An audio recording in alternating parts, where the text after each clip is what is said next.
Yes, people, good morning and welcome back to the Shoestring Budget podcast. On the road again. On my way to work. So who's that team they call United, eh? Because it certainly wasn't Manchester United last night. Absolutely abysmal performance. Sorry, I think everything is trying to make as much noise for me as possible this morning.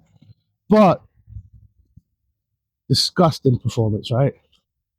Awful. Fair play, firstly, to Newcastle. And I don't begrudge saying that because they were a much better team. It wasn't a smash and grab. It wasn't a great performance from us, undone by a moment of magic by them. They were the only team that wanted to play last night. They were really aggressive on the front foot. They were amazing in midfield. I mean, that midfield bullies our midfield every single time we play them. Even when we beat them at Old Trafford 1-0 earlier on in the season, I still think their midfield was so much better than ours. They are physical. Joe Linton, I mean, he looks 10 feet tall when he plays against us. It's literally men versus boys. His end product can be very frustrating at times, and he's got a bit too much fire to him. What a player! I have to admit that watching him last night, I just thought, what a wonderful, wonderful player. Physical, fast, stamina off the chart, box to box. He was everywhere. Gargantuan. Same with Sandro Tonali. I thought, what a shift he put in last night. Really good performance from him. For Manchester United, I can't really think of anyone other than Bruno Fernandes to praise. We were slow. We were lethargic. We didn't seem to have a plan to combat their midfield, to combat just their press, everything about them. They were just so much better. They looked stronger. They looked faster. They looked fitter, considering they have played much more than we have this season. We looked like we had tired legs, which, if I'm being harsh and a bit conspiratorial, I would say is a bit worrying, considering now that we are. This is the quietest season we're ever going to have. Hopefully, we're out of all the competitions. We played on Sunday and then again on Wednesday, which we will be doing from next season, hopefully, every week. Yeah, when this has happened against West Ham as well, again yesterday, we look really tired and off it. The other half of me says, look, I don't think we've played well since the Arsenal game. I think the City and Arsenal, we were fantastic. And it was a testament of what we can do and what this team can do. When we play against teams in different shapes, different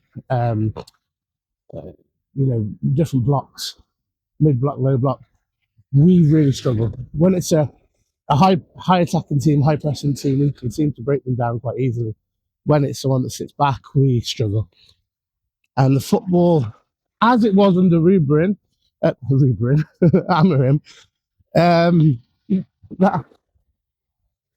football was still pretty terrible, and the football now is pretty terrible.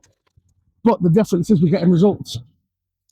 The other difference, for those that are really struggling to understand it, because for some bizarre reason, I feel like the Amorim fan club have become almost cultish in their defence of Amorim, and the fact that we're still talking about him now just shows what an online presence he still has, especially on social media. And firstly, he's gone, so let's move on.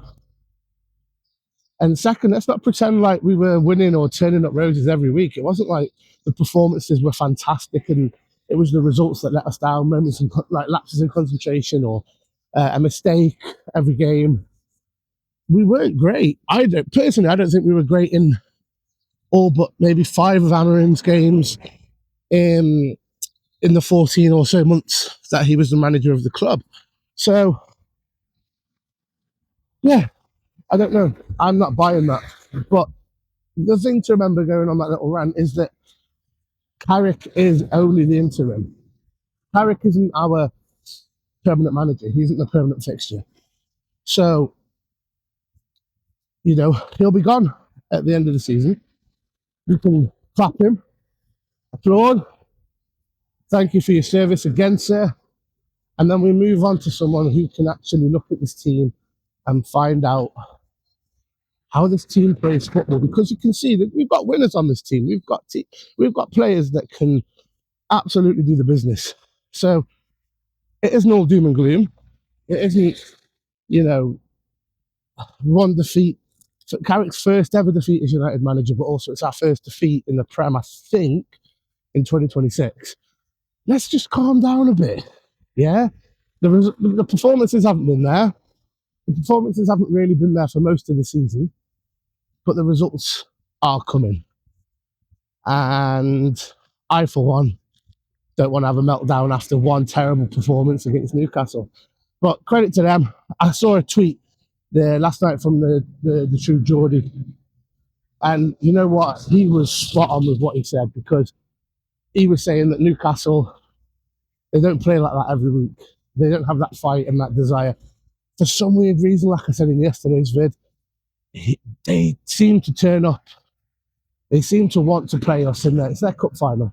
They have in their head a weird, like a really bizarre rivalry. But it's a very one-sided rivalry. It's a very Newcastle-heavy-sided rivalry.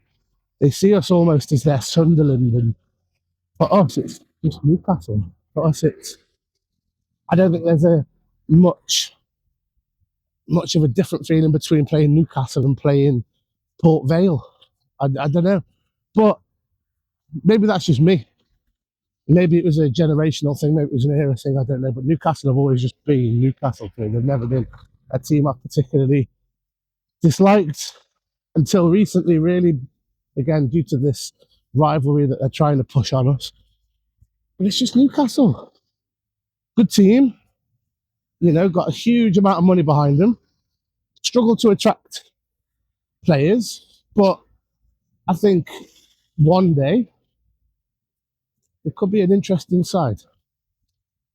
Now, moving on to the title race that I'm calling it now. And listen, I'm going to say this quietly because I don't want to be controversial, but I think based on last night's result, we are out of the title race. 21 isn't coming this year. I'm sorry to the believers out there, but yeah, it's over for us. However, Arsenal beat Brighton last night 1-0. Didn't see the game, but from what I heard, one shot on target, one goal, and that was all they needed. And they sat back, defended, and there's some quotes that have come out attributed to the Brighton manager, Hertzler. He's come out and said that no matter what, he will never play football this way. I think he's talking about Arsenal's defensive style. And he also said that only one team turned up to play football. So again, trying to keep moving my camera, I'm sort of weaving in and out of bins at the moment. Yeah, I think from his perspective, he turned up to have a good, aggressive game. It didn't happen. And look, I don't really like that style from a manager. I don't know. I can understand it being frustrating when a team is so defensively set, but also it's about winning games. Certainly for Arsenal. Arsenal don't need to win by being attractive, by being flamboyant. They are, to be truthful, they are a really horrible team to watch. They are the accusations of them being Stoke 2.0. They're very accurate. It's not just the set pieces.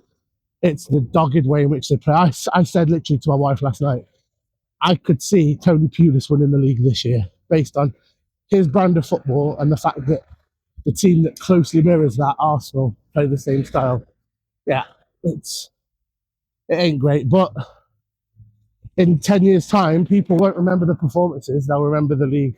They'll remember winning the league. So I can't remember the last 5 Premier Leagues at Manchester United when I can't remember how we played. I can remember moments, but you don't sit there and go, oh, that whole season we were passing the ball around. We had 80% possession.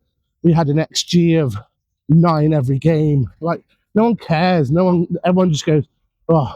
In 10 years' time, they'll just go, do you remember that 2026 when Arsenal won the league? That was a rubbish year, wasn't it? Yeah. No one wants Arsenal to win, but it is what it is. City, City, dropping points at this. No, it was actually at the Etihad, not the City Ground, against Nottingham Forest. Morgan Gibbs White. I've been saying for ages what a baller this guy is, and I was laughed out. I was laughed at a previous podcast where I'm like, we should be keeping tabs on him. He's a wonderful player. Elliot Anderson as well, getting the equaliser. He, by all accounts and all feelings, I guess, is City bound next season. So, but one of them, City dropping points, Arsenal winning. Arsenal are in the ascendancy again, and I think it's theirs to lose. So let's see. Other than that, it is what it is. Oh no, it isn't. Oh no, it isn't. Spurs. Oh, I'm going to really enjoy this last few weeks with the relegation battle. So obviously Wolverhampton Wanderers beating Liverpool yesterday. West Ham, they beat Fulham yesterday 1-0, some 0. Good little finish, actually. Good player. They beat Fulham. So now West Ham and Nottingham Forest obviously gained a point. So Tottenham Hotspur tonight, Thursday. Can't remember who they play. Crystal Palace tonight, 7 or 8 o'clock. 8 o'clock kickoff. It's hard working from memory when you're walking and you're a little bit out of breath. But can't wait. It's going to be fun. And hopefully tomorrow morning I'll be able to make a Let's All Laugh at Spurs video. But we'll see. So have a lovely day, everybody. For those of you that are still here, this is a new format that I'm trying just whilst I'm out exercising in the morning, just to give me something to take my mind off the long, boring walk. And the weight loss goals have been set. We are moving. I am fasting. So fasting, my eating periods are between 4 p.m. and 9 p.m. And then I fast from 9 p.m.